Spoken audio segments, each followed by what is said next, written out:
Today in our /Nuclear Revenge. 1 and 20 years paying the bitch back. Buckle up. It's a long ride to the end, but oh so satisfying. Posted to ProRevenge and users recommended I share it here too.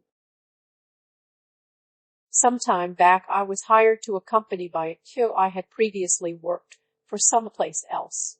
He was a good friend, so when his newest company wasn't achieving sales, he headhunted me to join the new one. The company hadn't made a sale in 2 years. Year 1, the software product was in beta, so it wasn't ready to be sold.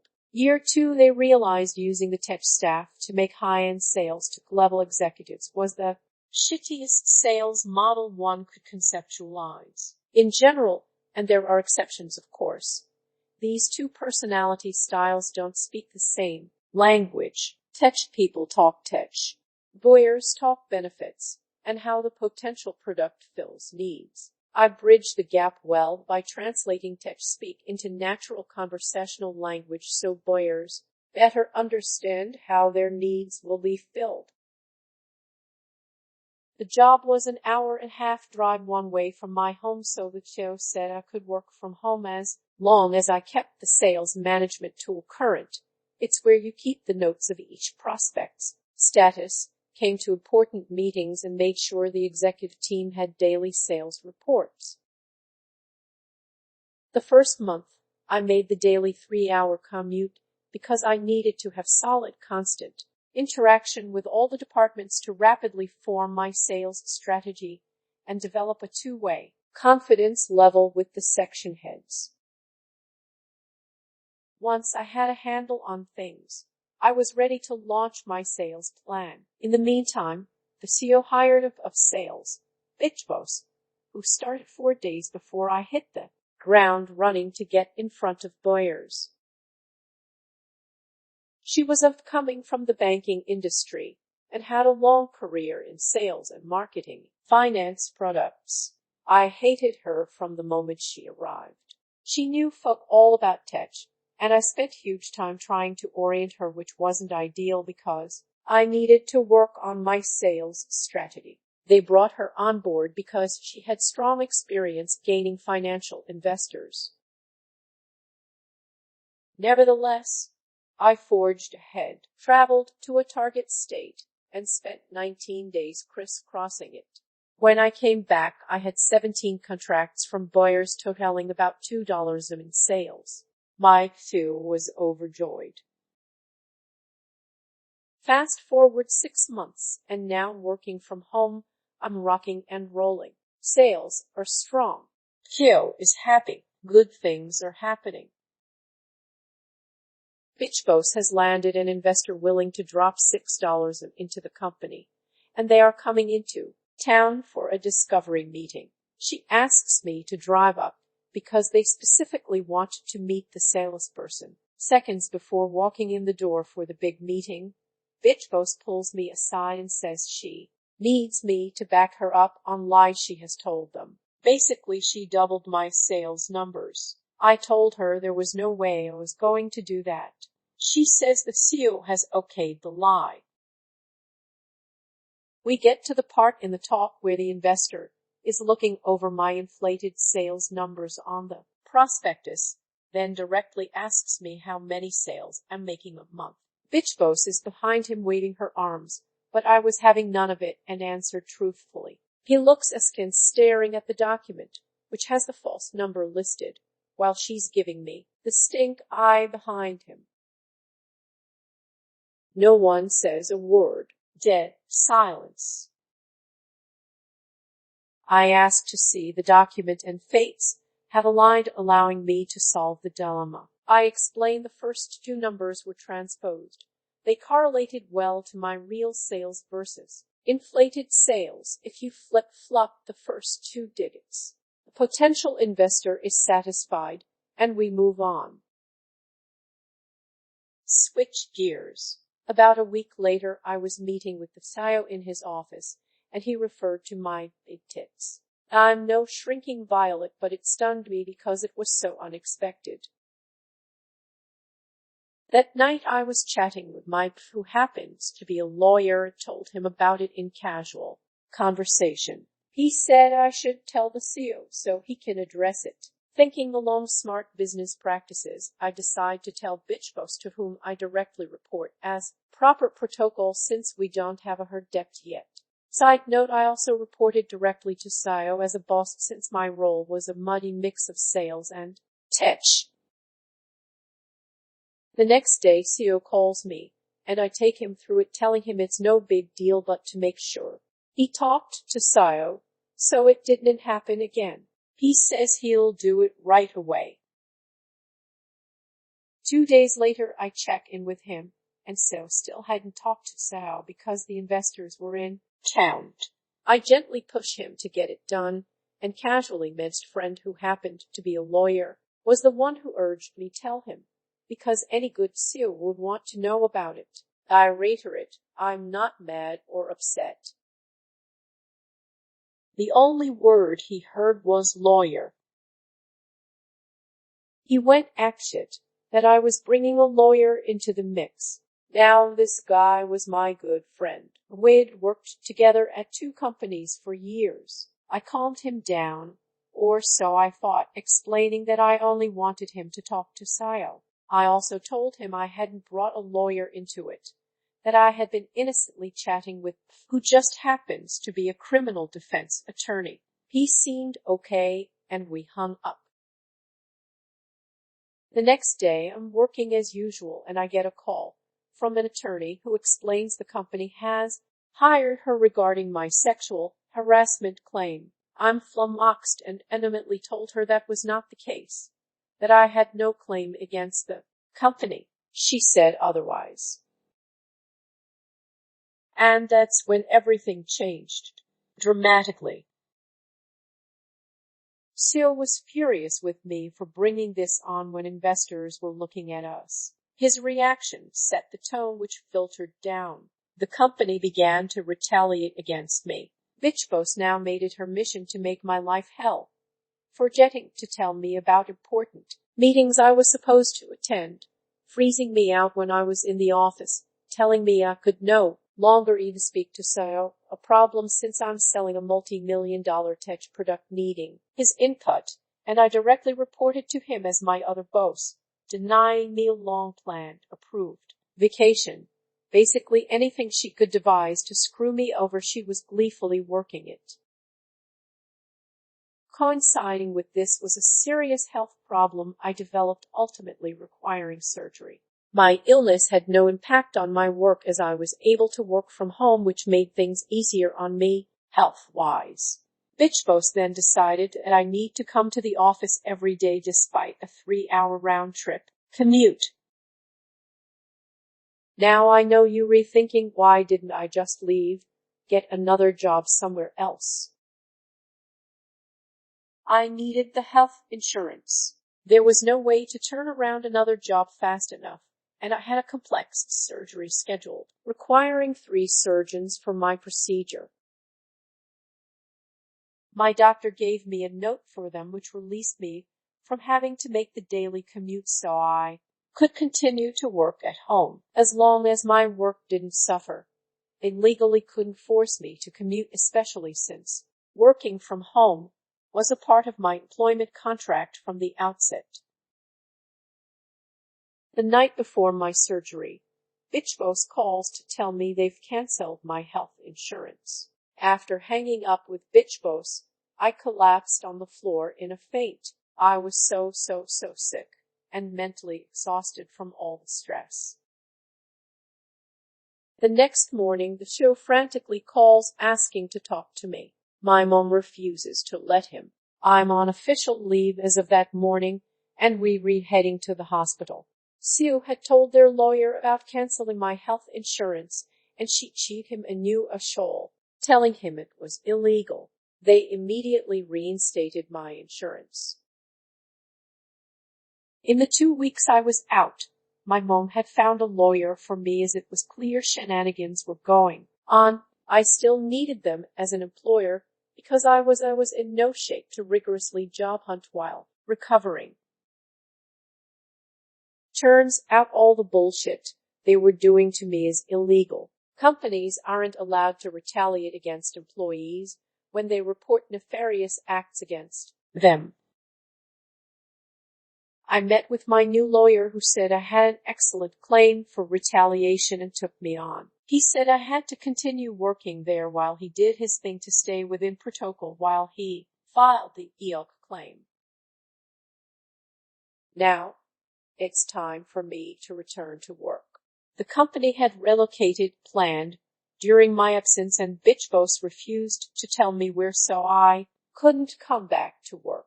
Company lawyer told them they had to tell me, so bitch boss gives me wrong directions, making me late on day one. I walk in the new office, and it looks like any other place except for one thing. There is a wide open area directly in front of the CEO's glass office, with a single desk in the middle of it. Welcome to my new desk. Also, I wasn't allowed to do sales anymore. In fact, I wasn't allowed to do anything at all, period. They had hired a bunch of new people to the company, and they treated me like a pariah. Turns out bitch boss had gone to them, telling a pack of lies, and if they know what's good for them, they'll stay away. Since I had nothing to do but couldn't just sit there looking like a dope, I worked on documenting everything being done to me per my lawyer's advice. I was meticulous in my note-taking.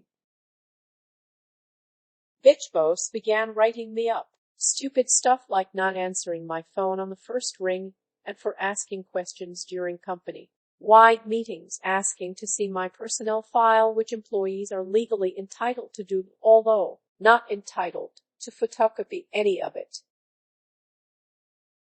Each time she wrote me up, I had to sign the write-up. There was a space for me to reply to it, so I consistently wrote, "I do not agree with this assessment." It infuriated her so much, she wrote me up again for writing the statement that I didn't agree with it. There were several instances where she called me into her office and literally began screaming at me loudly and enthusiastically. I wouldn't engage, though. My standard answer to everything was "ok," which made her apoplectic. At one point, she's inches from my face screaming. Her face beat red, and I just sat there with a dreamy expression, whilst envisioning her blowing a vein in her head stroking out. I infuriated her with my equanimity. Still and all, I was in it to win it at this point. It didn't matter what new humiliation they dished out. I took it all with a bland face, then went to my desk and documented it in my notebook.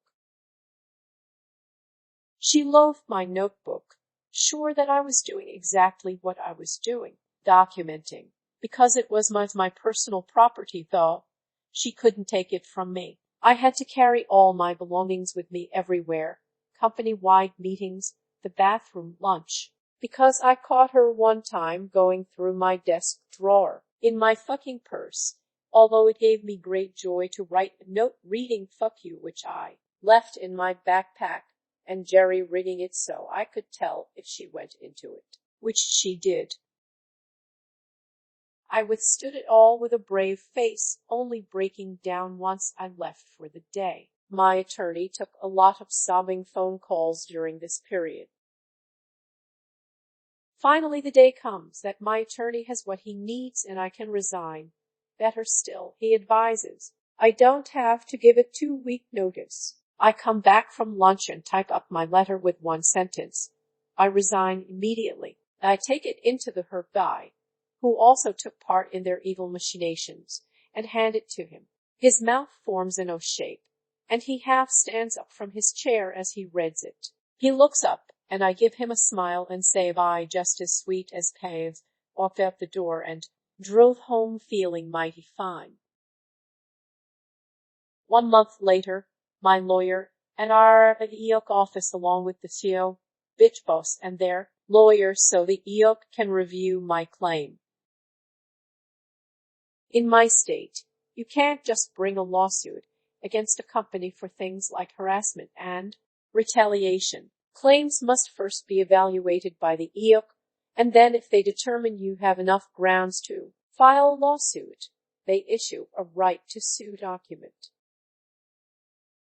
My lawyer presented my case logically and forthright, detailing all the evidence. It took him 40 minutes to go through it all. Then they presented their side with allegations of my poor employment along with their evidence, which were all the copious write-ups Bitchbos had written. EOC asks about the timeline of the write-ups, inquiring if they before or after my claim occurred. Bitchbos, wearing a smug, self-satisfied smile, states they were all prior to my claim as noted by the dates on each document. EOC lady looks at my lawyer. My lawyer looks at me. I look at Bitchbos, then serenely pull out photocopies of the documents. Whilst handing them to EOC lady, Bitchbos barks she's not supposed to have those, they company property. I show EOC lady that the dates have clearly been altered by Bitchbos. She had made copies with the dates blanked out, then backdated them. You see, whenever she wrote me up, I had to take the document personally to the CO to put in my personnel file. Along the way, though, I stopped at the copier and took copies. She never knew I was doing this. You could hear a pin drop. EOC lady reviews the copies, then slowly sets them on the table. She didn't say a thing for a long time. Then she spoke. I can remember her words exactly to this day. I've seen a lot of ill treatment and illegal undertakings by both employees and employers, including forged or altered documents, but I have never seen someone so incredibly stupid to present documents this easily disproved. Not only are employees entitled to receive and keep a copy of formal write-ups, but reading these ridiculous allegations, it's obvious you are trying to manufacture your case. She went on to say I had a clear case for a lawsuit, and moreover I would win it. She recommended their side go in another room and determine a settlement amount to pay me immediately or risk the lawsuit.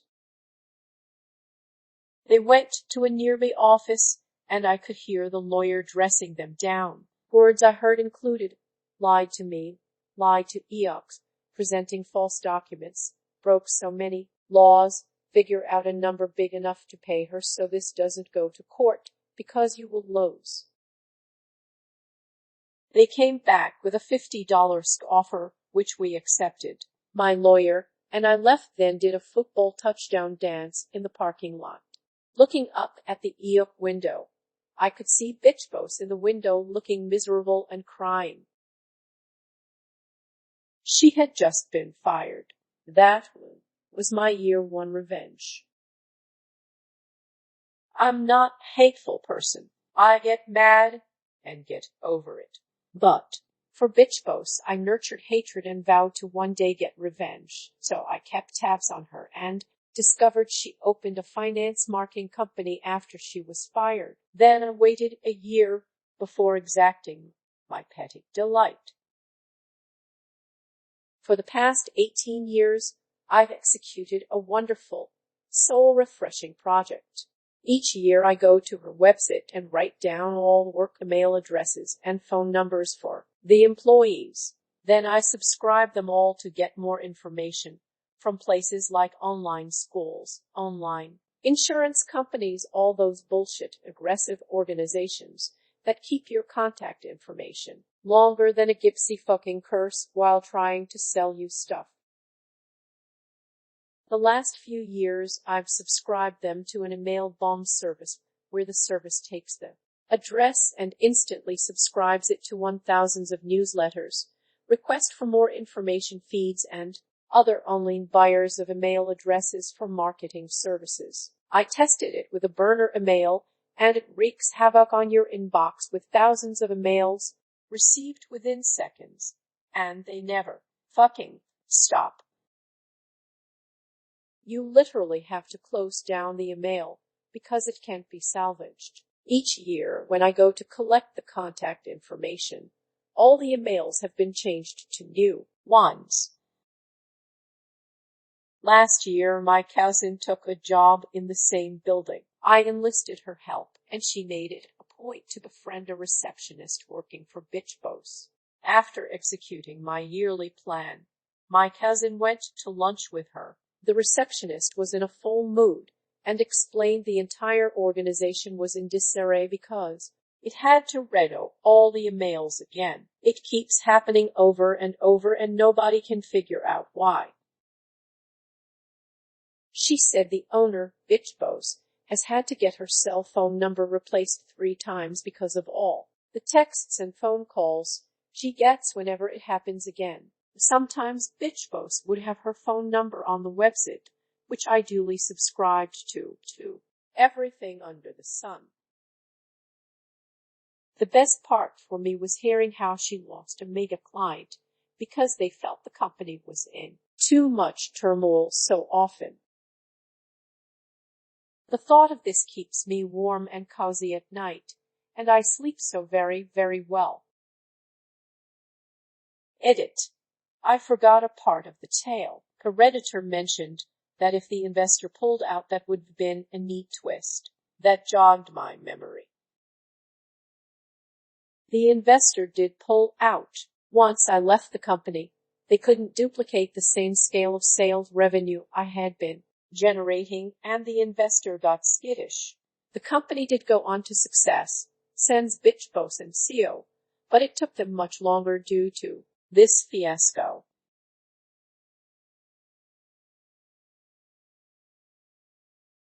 Thanks for listening. Don't forget to like, subscribe, smash the bell, and whatever else our YouTube overlords require nowadays.